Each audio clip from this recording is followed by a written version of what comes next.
Juhu, mina lähen rullima, aga vaadake, mis toimub lauluväljakul. Rahvas on just sisse lastud, kell on natukene 4 läbi, grillid juba suitsevad ja hullumeelsed inimesed,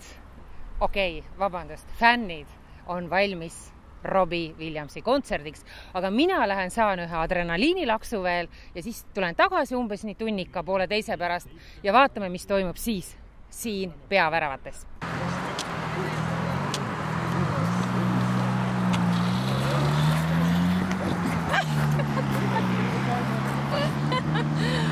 Oh my god, panin kõva rullilaksu, pükstes on auk, käsi on verine. Adrenaliinilaks täna õhtuks on tagatud, garanteeritud. Mis toimub siin 1,5 tundi hiljem peale minu rullitamist? Rahvas koguneb. Kuuldavasti, minu meelest Mart Sander loeb seal sõnu peale. Rahvast on piisavalt, aga pileteid on veel müümata ja neid on muuseas. Kell on 16:30 saadaval veel siit mereväravast. Grillid ikka veel suitsevad. Osa rahvast muuseas on siin mere ääres põõsastes, juuakse õlut, tarbitakse alkoholi. Miks? Loomulikult sellepärast sees on võib-olla liiga kallis ja ei ole ka seda marki, võib-olla mida inimesed armastavad.